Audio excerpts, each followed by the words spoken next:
It's time for the Phil Ferguson Show, only on Secular Media Network.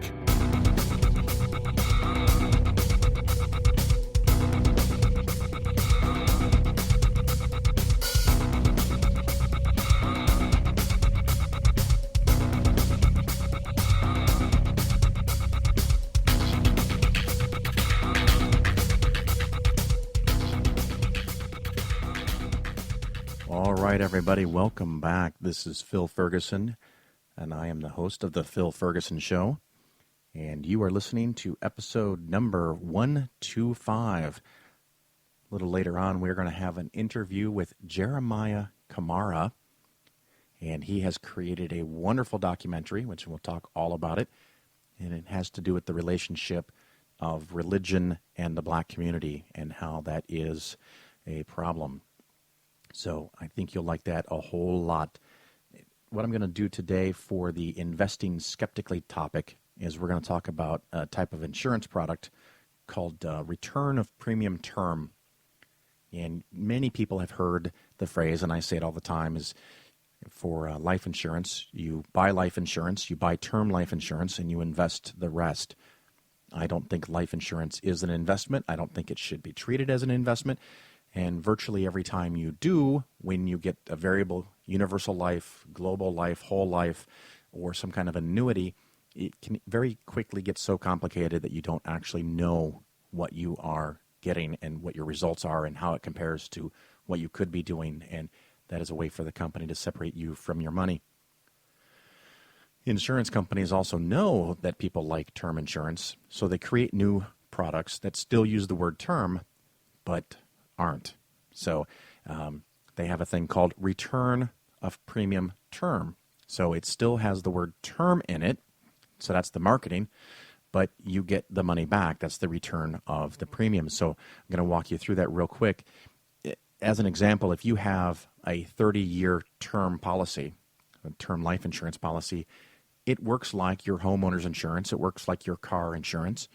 You pay the premium, and you're covered for a certain period of time or a term. Whether that's 1 year, 20 years, or 30 years, when you stop paying, the coverage stops. That's it. That's what insurance is. That's all you get. But with and so if you have a 30-year term life insurance policy, and the rate may adjust, the rate may stay flat depending on the amount you're paying, and you pay every year for 30 years, and then after 30 years, if you stop paying, or even sooner if you stop paying, you're done. You have no insurance and you have no money, because at least not the money from the insurance, because you paid for the insurance and you got that protection and you didn't need it, so it's okay. But with return of premium term, you pay in for 30 years, and then if you never use the life insurance, i.e. you're still alive, after 30 years, they hand you all of your money back. And this product sells very well, because it's pretty straightforward and easy to understand. And we'll give an example here. I'd pick just a random person, a non-smoker of, I can't remember the age, 28 or 30, and you can check and get prices online for what this might cost you. This is just an example for illustration. If you had basic term life insurance, let's say $500,000 for 30 years, your premium might be $538 a year. It's a lot of money, but if you have an early demise, your spouse and or children, significant other, whoever you want to name, if you're not married or don't have kids, they will get $500,000. They know the odds of you dying, particularly at a young age, are very small. Now, the return of premium term is more expensive. I guess that's kind of to be expected. It's $1,100 a year, so almost double. Actually, slightly more than double. But after 30 years, you get all of the money back. So you get all of the insurance for 30 years, you get all the term protection, and you get the return of your premium, your payment. So you pay $1,100 a year. After 30 years, you get $33,000 back handed to you. So that all sounds really good. And like I said, it sells really, really well. Now, the interesting thing is that if you took the difference, the extra $562 that you're paying for the return of premium term, and you invested that $562 every year for 30 years, and you make an average of a 10% return, And we know the stock market over the last 45 years, at least as measured by the Standard & Poor's S&P 500, has returned 10.47%. But we're just going to call it 10%. Your $562 per year after 30 years becomes $101,690.20. We've got to have that 20 cents. But clearly over 100,000, almost 102,000. So you can have 33,000 or 102,000. And of course, the question is, where did the other $70,000 go? The insurance company pockets that money. And so they made more with your money than you did. And that is a basic explanation of return of premium term life insurance, and that, you know, what you get and what you don't get. And you don't get to make all the profit from the money. And we're going to keep it a little short today because, like I said, we have a great interview. So we're going to do our little commercial break and go right into the interview. And again, thank you for listening. We'll hope you enjoy the show, and we'll talk to you next week. Here's an excerpt from The Complete Heretic's Guide to Western Religion, The Mormons, by David Fitzgerald. Although the church does not disclose its finances, it has long been widely recognized as the wealthiest church per capita in America. Time magazine put the church's total assets at a minimum of $30 billion in 1997. In their 1999 book, Mormon America, investigative journalists Richard and Joan K. Osling conservatively estimated church assets at least $25 to $30 billion, adding it was likely well beyond that. The church criticized these numbers as excessive, but without offering any hint of what the real figures might be. The church's financial growth is fueled by sacred taxation, i.e., tithing. To be in good standing, all faithful Mormons must tithe, that is, give 10% of their gross, not net, income to the church. And it's not unheard of for Mormons to pay a double tithe. The Osling's research concluded that as of the mid-1990s, annual tithing revenue was likely between $4.25 and $5.3 billion. That's billion with a B, not an M, annually. The Oslings also found that in addition, the church also owns a surprisingly large amount of lucrative commercial investments, managed mostly through its Deseret Management Corporation. These holdings bring in another estimated $600 million annually. They include an estimated $6 billion or more in stock and bonds, several insurance companies including Beneficial Life, a company with $16 billion in insurance and assets of $1.6 billion, media holdings including Bonneville International Corporations, which owns a chain of 25 radio stations, 7th largest in the country, a television station, and other media operations. Hawaii Reserves, which manages extensive real estate developments in Hawaii, such as the Disney-esque tourist trap, Polynesian Cultural Center, the major source of PCC's labor force, Brigham Young University, Hawaii, and more than 150 farms and ranches, including the largest cattle ranch in America, making the LDS Church one of the biggest landowners in the nation, with around 1 million acres of farm and ranch land, roughly equal to the size of the state of Delaware. Incidentally, the church's religious buildings and property, like the magnificent Salt Lake City Temple, are considered expenses and not sources of revenue. A big focus of church funds is on their humanitarian efforts. Every year, tens of millions of dollars are donated to carry out outreach activities in 178 countries, which also happen to contribute to church growth. And like many religions, it claims to be the fastest-growing religious sect in the world. But where did this tax-exempt multi-billion-dollar multinational corporation come from? The Complete Heretic's Guide to Western Religion, The Mormons, by David Fitzgerald, is now available at atheistaudiobooks.com.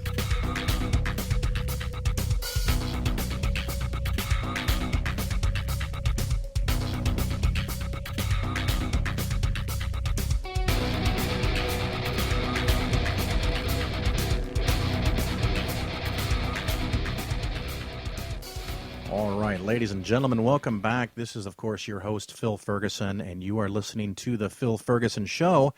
We have, as always, special treats. Our guests are always special, and today's is more special because he's here, and we're so happy to have him. We are talking to Jeremiah Camara, and he has just put out a movie called Contradiction, and it's about religion in the black community. Did I say that right? You got it. So how did you get this idea for this movie? Well, I got the idea really filled through observation. I mean, it's blatantly noticeable.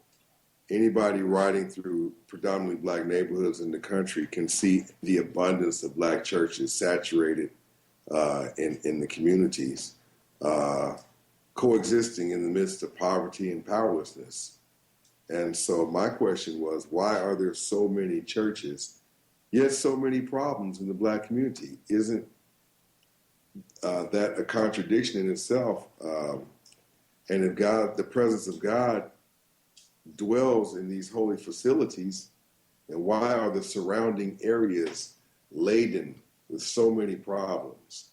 And to me, it just seems as though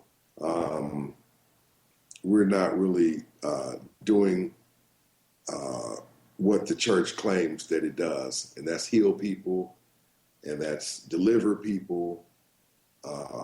And so we're on the bottom of every category, educationally, socially, politically, health-wise. And the church makes the claims that, hey, if you believe, you should be free of these things. So I just thought that it was time to address these issues. That's when I came out with my first book entitled Holy Lockdown: Does the Church Limit Black Progress? And I followed that up about 5 years later with my second book entitled The New Doubting Thomas: The Bible, Black Folks, and Blind Belief. And after that came my slave sermons, which have been a YouTube sensation, 10 minutes or less snippets of video illustrations, which illustrate the perils of religious intoxication, specifically in the African American community. And then came the movie Contradiction, A Question of Faith. Because I noticed the one thing that I do notice in I guess all poorer neighborhoods, and this is not just black, it's also in white neighborhoods. I don't know that I've seen it in Hispanic or any other culture, but I'm sure it's the same. The poorer the neighborhood, the more churches there are, and the more same-day cash, like check cashing services there are.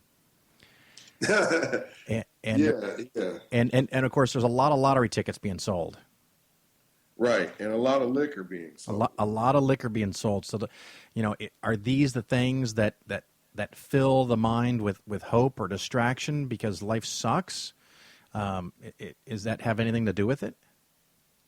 Well, religion is what you use to feel good about your conditions and to cope with your conditions. And yeah. So... and I don't think, correct me if I'm wrong, you don't necessarily have a problem with that per se, but as soon as someone says, I'm letting God take care of it, and therefore I don't have to make an effort, and I don't have to get an education, that destabilizes the whole situation and cripples people for their lifetime. Well, I mean, I put it like this. I have a problem with invisible products, right. But I probably wouldn't be doing this work unless those invisible products had such a negative impact on the community, teaching people to take the path of least mental resistance, to put their problems in the hands of the Lord and letting God fix all things. To me, that's childish, and that's a cop-out. And so, but I think that I probably would have a different profession, right. If it didn't have such a deleterious effect on the community at large. You're talking about $250 million on average being put into the coffers of these churches, and we have no supermarkets, no shopping centers, no malls, nothing really to show for it. The preacher has a lot to show for it. So it's this negative impact that it has on the community that really is the cause of concern for me. Hell, I mean, if we believed the way we do in these invisible products, they seem to, work for us, or some kind of way it translated into economic viability, health, then I probably wouldn't even concern myself with it. Yeah, You know, there'd have to be, I mean, some benefit would be nice, right? some empirical evidence would be nice. And this is what there is no evidence. There is no empirical evidence, at least from a group standpoint. Well, There's I think nothing there's, that we can show that, and then to your point, Phil, all around the world, that's the same case. You know, with the exception of America. yeah. America is the anomaly in this thing, and I think that has to do with how this country was started. People wanting religious freedom, escaping religious persecution, the Puritans, the Quakers, the other groups that came over to try to have some type of religious freedom. But everywhere else, the more religious the country, the more impoverished that country is, because religion keeps hope alive, so to speak. Religion tells you that one day, hey, all of this suffering and pain is going to be over. You just stick in there and you just keep on believing. And, all this will be over. And people have a need to believe in something. So I understand where it all came from. But it's time that we address this and have some discussion about it, because, Phil, it's just not working. Well, last week I was giving a talk in Lexington, Kentucky, and early in the morning on Saturday, I was flipping through the channels in the hotel room, and of course they had preachers on, and they had this preacher talking about how he keeps giving more and more money to God, and God keeps giving him more and more back, and then he threw out a phrase that just about knocked me over, and he said that he was talking to God, and God explained to him. And, of course, he's doing this all in the fancy preacher voice. He says that each step you take towards self-sufficiency is one step farther away from God. I can believe that. And flat out telling people that if you save money, if you invest, you're less holy, you're less Christian, you're farther from God. Now, this happened to be a white preacher. Is that something that's common in the black church?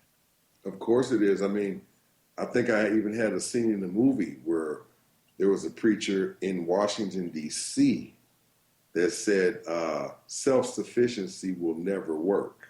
Oh, God. And so, I mean, when you tell people that, you cripple them. Yeah. And that's what religion has become. It is a welfare system, and it affects generations, just like social welfare. You have generations of families that are on welfare. You have generations of family that are on the welfare of hope, that are on the welfare of faith and the welfare of belief. So it works the same way. We are, in a sense, in a welfare system that has crippled people. And when you question this, a lot of the things that you learn in church, your brain is doing what it does naturally. And that's to seek out things, to question things, to use logic and reason. You have certain parts of the brain, I think the hippocampus and other parts of the brain that have a function. And their function is to seek out logic and to find meaning in things. So when the church teaches you not to do those things, you're actually going against how your brain naturally functions. It's doing its job when it asks questions and when it, wants to know more, and when it stays in the spirit of inquiry. It's actually doing its job.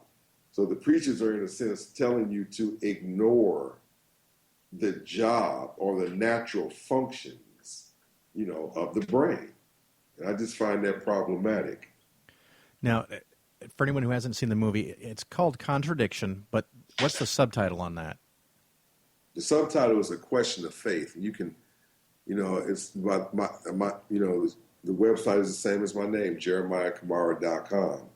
You can find it there. You can get a lot of information there on the website. And, I didn't really know what to say. Matter of fact, there's a friend of mine, Steve Hill. He's a secular. Steve has been on this show. Oh, okay. He's a good friend of the show. Friend of Okay, mine. well, he actually came up with that subtitle. Yeah. And he just came up with it like that. I struggled for days and weeks for a subtitle. I thought it needed one. And then Steve just off the blue just said, hey, a question of faith, because I didn't want to come up with something that would turn people off. Because if you want a dog to come to you, you got to take the stick out your hand. So I didn't know what I could say as a subtitle that would be, non-threatening. And so he came up with that subtitle. It's a question of faith. And that's what we need to do. My brain is just doing what this so-called creator designed it to do. Right. Just ask questions, but I'm going to get punished because I'm using a function of my brain. What about the roles that my lungs play and my kidneys play? They all have roles. The brain is not a muscle like people say. It's an organ.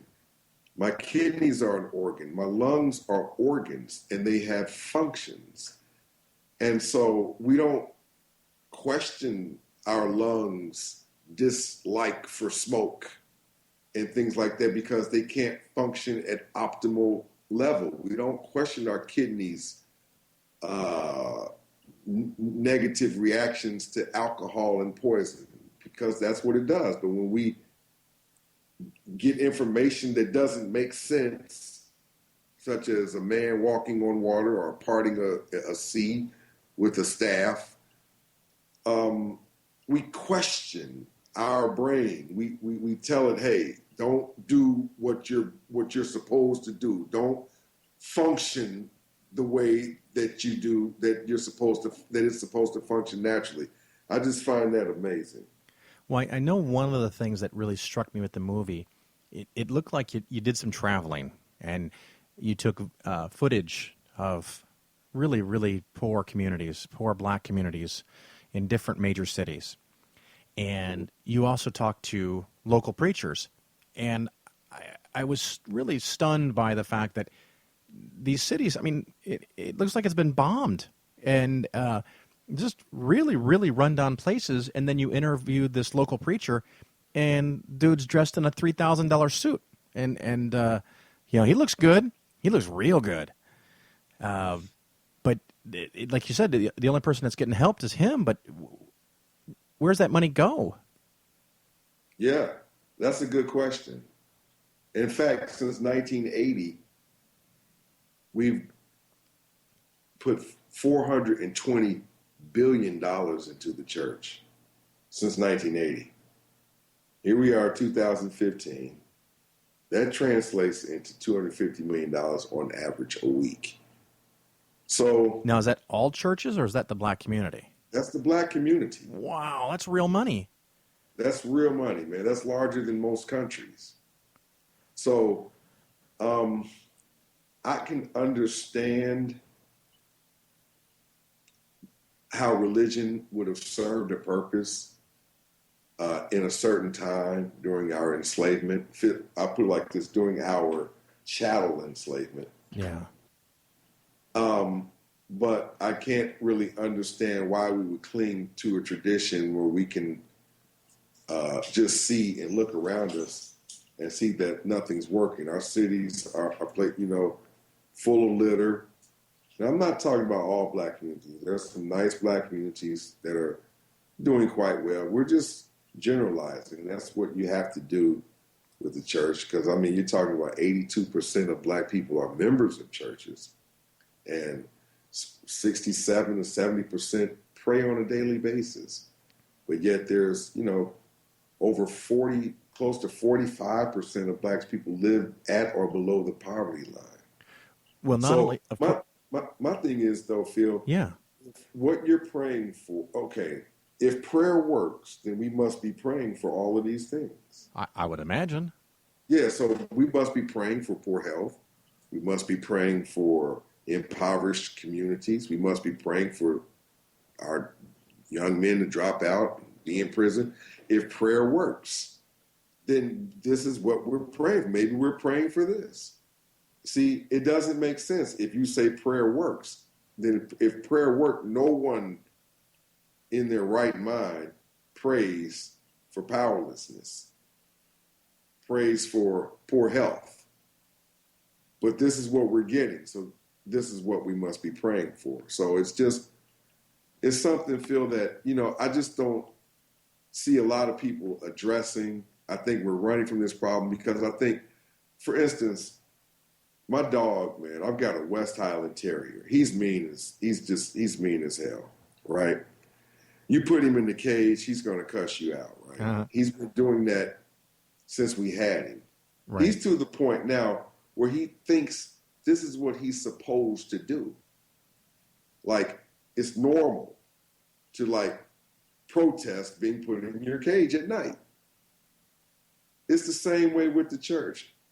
You don't even question it. Your grandmother did it. Your great-grandmother did it. Your grandfather, your parents. You don't question. You think this is what you're supposed to do without questioning it. The word for the day, boys and girls, is insidious. That is the most appropriate word to describe the phenomenon of our intoxication with religion and with church. It's an insidious institution. The three-piece suit that your pastor that you mentioned that the pastor's wearing, no matter what neighborhood you're in, you could go inside of a church. The church is usually clean. You're dressed up. You're smelling good. You're looking good. You're friendly that day. You're putting your best face forward. How is it that this experience could be damaging, could be harmful? It's insidious. It does damage without you suspecting it, because you're spending an inordinate amount of time in a place, and you're investing a lot of time in a place, in a book, in an institution that has no reward or no return on these investments. Where is the return on these investments? If I was to go to Edward Jones, or if I was to go to MetLife, T. Rowe Price, or any other investment company, and I invested my money, I would expect my broker to at least give me some type of information as to what to expect from the money that I've invested. Well, you invest your time, you invest your money into the church, and you walk out of there with nothing specific onto where your money is going to be invested. And it's all predicated upon the reward that you're going to get when this life is over. And it's really unfortunate, Phil, that we have squandered the life that we have right now by preoccupying our time with where we're going to go once this life is over. Right. I mean, it is really unfortunate, man, to just to do that. I can't cheat the life that I have now by preoccupying my time. I was thinking when you were talking about investments and wealth. Of course, that's my day job. But in the movie, there was a part, and I can't remember who said it exactly, but the claim was that at the time that slavery was ending, all of the slaves and the incredibly small portion of black free men and free women altogether collectively had less than 1% of the wealth in the United States of America. And now, some 130-something years later, all of the black people in the United States have less than 1% of the wealth. Is that right? I think it's even less than that. We own less than 1 million acres of land now. You have two men, John Malone and Ted Turner, that own more land than the 35 to 40 million black people combined, because they took time to invest in learning about real estate. We took time to invest in the church and in belief and in faith and in invisible products. Well, that and really that whole don't help us. that whole idea that you should not become self-sufficient. When I heard that just blew my mind. That's so opposite of what I do. That's what I mean. If I preach anything, it's that you need to save 10% or more every year, all the time. Pay yourself first. Invest, invest, invest, and eventually you get to a point in your life where your financial well-being is taken care of.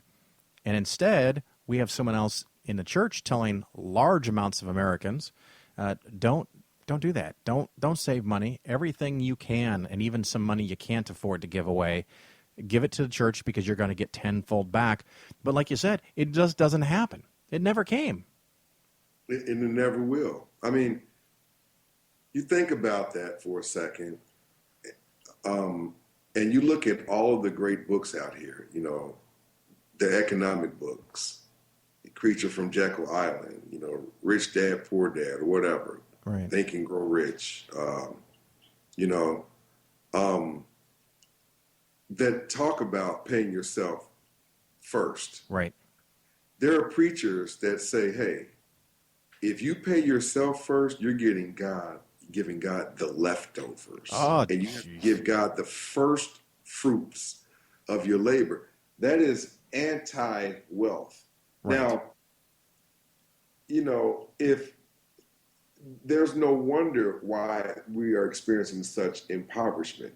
Now, Phil, I can't sit here, put it 100% on the church. I understand that a lot of it is systemic. I would be crazy, you know, to not think that. I mean, that's the Bill O'Reilly philosophy here. That it's all about, you know, pulling yourself up by your bootstraps. Well, we know that that's a bunch of BS. That there are laws written, that there are profiling, that it is an unjust world. We know about racism. Racism is not what most people think it is. It's not, I don't like you because you're black. I don't like you because you're Hispanic. That's not racism. Racism is competition between groups of people for resources. So I understand that those in power would have a need to minimize the competition for resources. I get that. That's the law of the jungle, whether that jungle be bush or whether that jungle be concrete. I understand that. And that's the way it is. The problem is not countering that, because for every thing that is imposed upon you, there's a counter to it. It's just like chess. You move here, I move here. But what religion does, it doesn't allow you or encourage you to even counter it. In fact, it tells you that if you are done wrong, or I won't even use that term, that if you experience injustice, let's say on your right cheek, turn the other cheek to experience some more injustice. So it actually encourages you to accept your plight, to be okay with injustice and racism and discrimination. As long as you have Jesus, these things will pass. It won't last. And one of the main passages in the Bible to support that is when you remember, I don't know if you remember or not, but there's a part in the Bible where Peter, they're in the boat, they're out at sea, and the waves become kind of tough, kind of choppy. Right. The sea gets choppy, and some of the disciples are in the boat, and Jesus is asleep. I'm sorry. Jesus is not on the boat, and they look out there. Jesus is out there walking on water. Right, walking toward the boat. Walking toward the boat, and Peter says, he motions to Peter, come on out. All you have to have is faith, and you can do the same thing. And Peter starts to walk out on the water, and he's walking on water for a minute because he's watching Jesus. But the minute he looked down and took his eye off of Jesus is when he started to drown.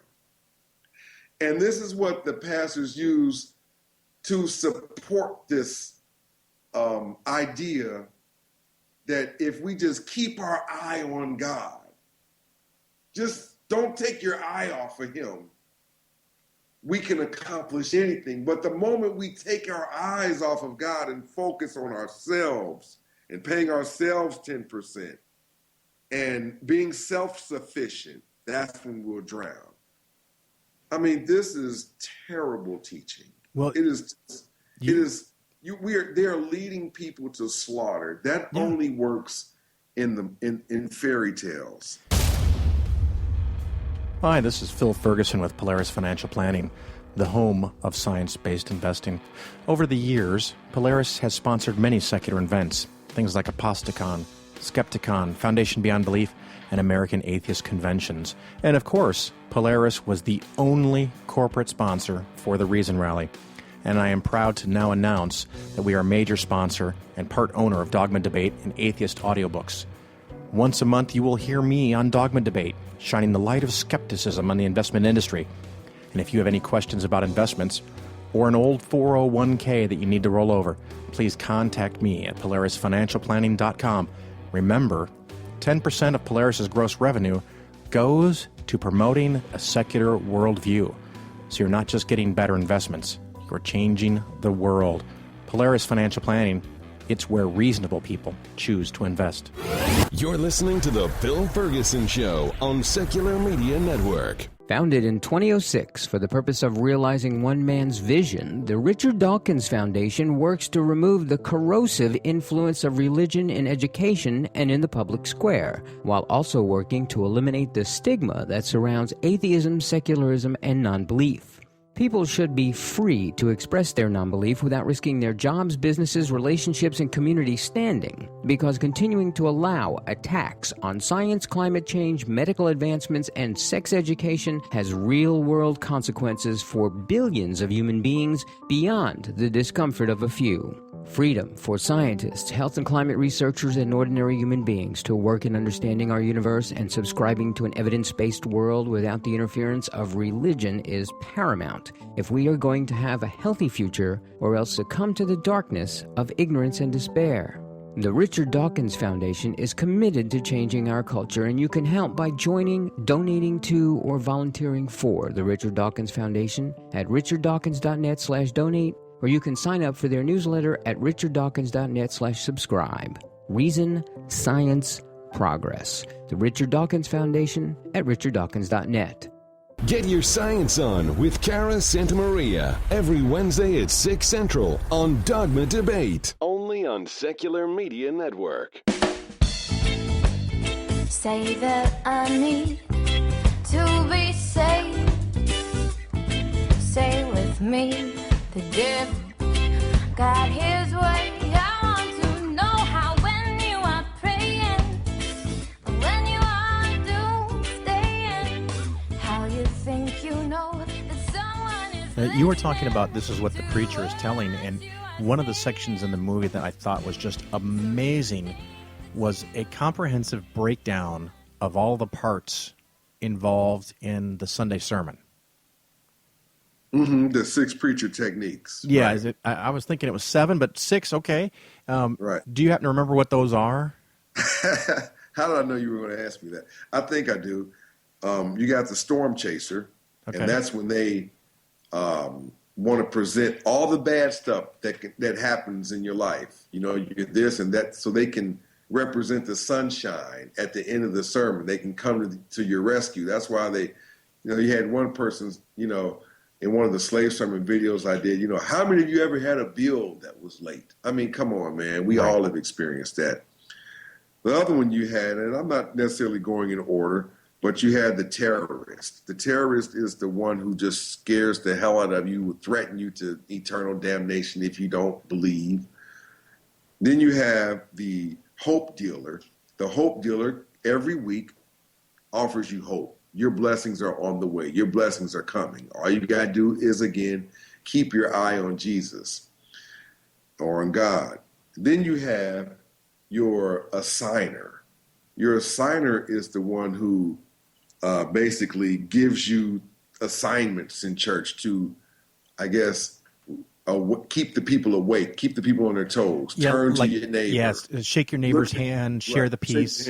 Right. Look at your neighbor and say that's to give directives to people when your sermon is actually, not measuring up. This is what you do to take control back of the sermon.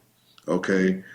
The fifth thing that you have is oh my goodness. Well, if you can't remember them, you know what? That's a good reason they have to watch the movie. Yeah. I mean, there's 6 of them. There's 6 preacher techniques. But I mean, one of the things is, Phil, is that I think I was a little light on the preachers because I could have shown,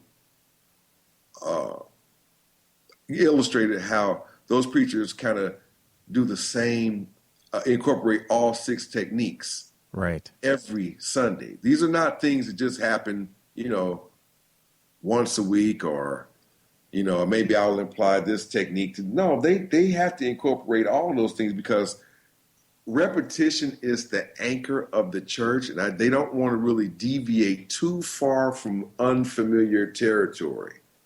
They have to keep those things in the forefront of people's minds. This is how they, when you start to deviate from what people are accustomed to hearing, it just basically throws them off. And they can't afford to do that because they will lose their congregation. There's some pastors here in Atlanta who have introduced different ideas. Hey, we're going to accept homosexuality. We're not going to condemn it. He loses half of his church. Jesus was radical. Jesus was black. He loses half of his church in the black community. Wait. I want to make sure that I heard that correctly. Mm-hmm. In the black community, if a minister says that Jesus was probably black, he could lose half his congregation. Yeah, man, because they don't want to hear that. Why don't they want to hear that? Jesus, that the color doesn't matter. We're not here for that black stuff. We're here to worship the Lord, and the Lord is no respect of persons. Wow. Even though in the Bible, it clearly states, I am the God of Israel. Yeah. You can't be any more succinct than that. You know what? I want to see. I want to see instead of Jesus on a cross or a buddy Jesus, the Catholic lovey Jesus. I want to see Jesus with an afro standing up on a pedestal with a fist of power in the air. I mean, in the 70s, that wasn't uncommon to see those types of things. Was it? Yeah, I'm just thinking that'd be kind of cool. Yeah, I mean, but you have people like, you take Jehovah's Witnesses, for example, right? They were just on last week, by the way. I'm sorry? That was the show last week. I had 2 ladies who were 50 years lifers, and they just escaped Jehovah's Witness. Right, and that's the word, escape, because it is a cult. But you take Jehovah's Witnesses, for example, they have these Awake magazines that they distribute. Right. Okay. And sometimes they have imagery on there.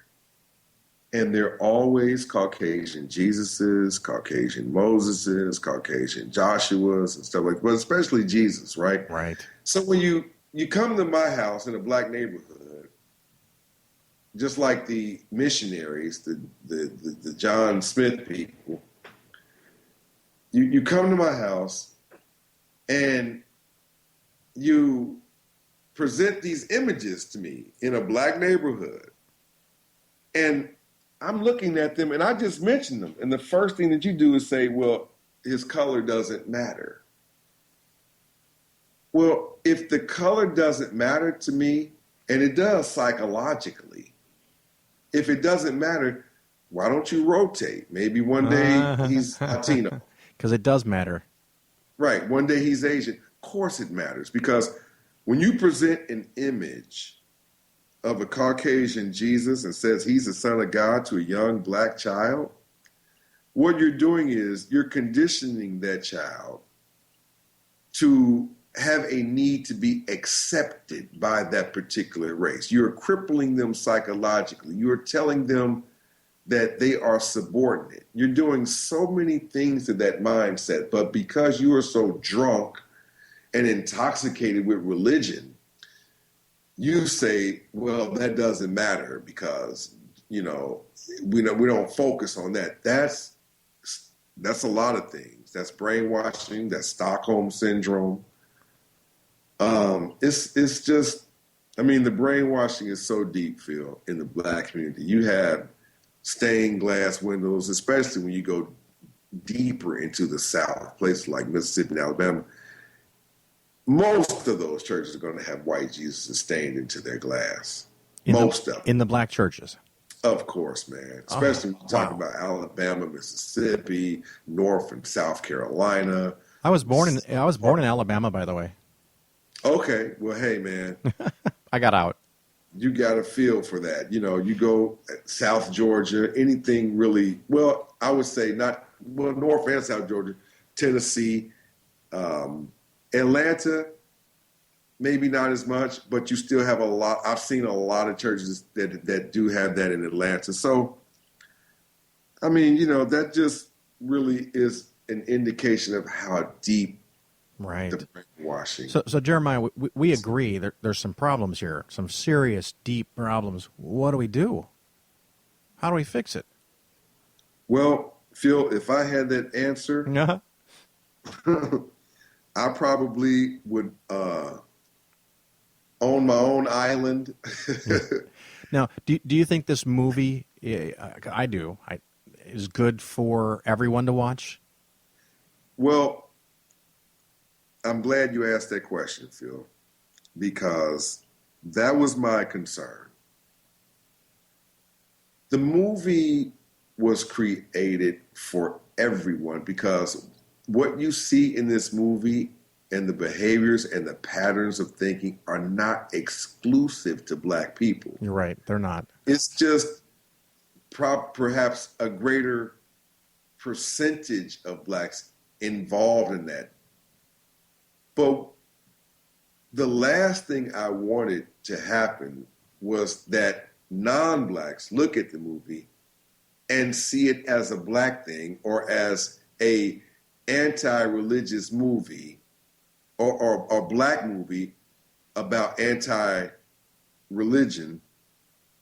I wanted them to see it as an anti-religious movie that just happened to feature Black people. Because, you look at Martin Scorsese, okay? Martin Scorsese has never, to my knowledge, written or directed a movie about Asian people, about African American people, about Native American people. Because Martin Scorsese's movies deal with Italian Americans. Because why? Martin Scorsese is Italian. Jeremiah Camara is African American. What other perspective could I have written the movie from? Right. Well, I tell you what, I enjoyed it immensely. It actually did.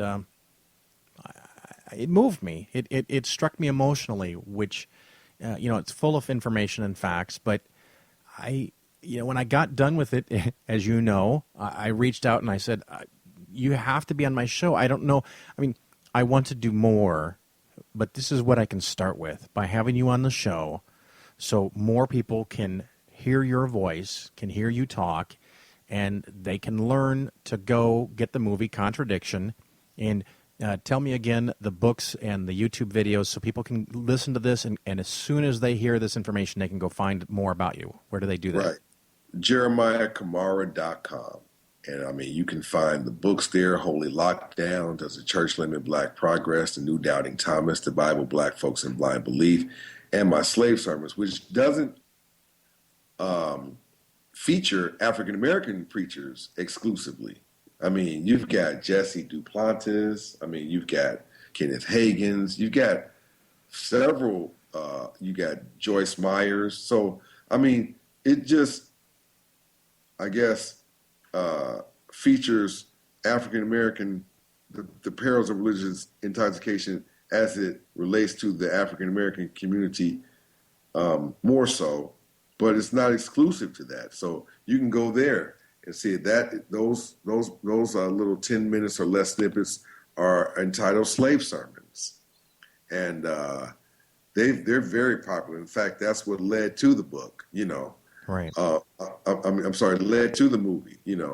So because people kept saying, "Man, I love these slave sermons.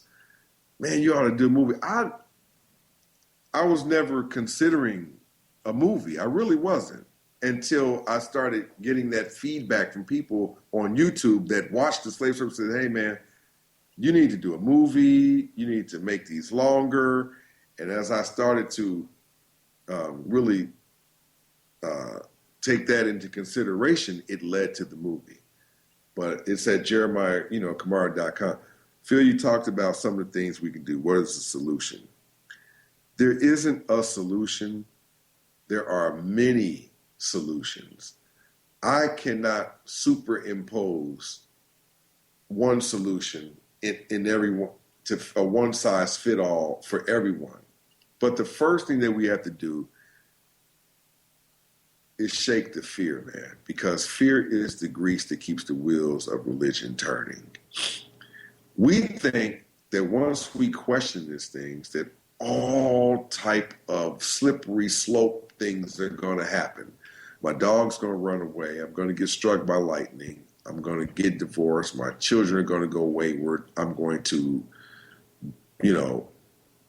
experience all type of things because of my inquiry now.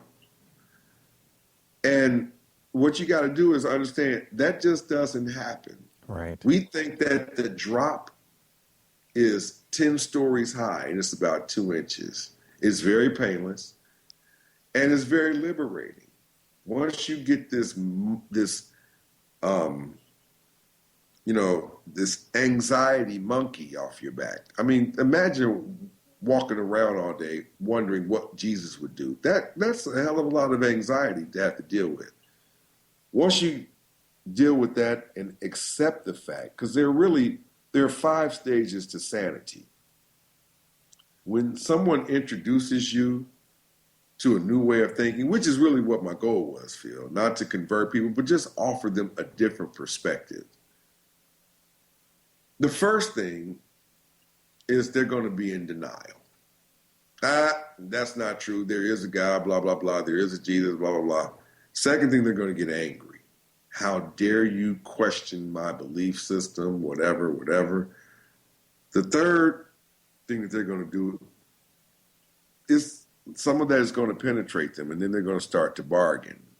And they're going to say, well, I hear you. It makes sense. I do go to church a little bit less, but I still blah, blah, blah.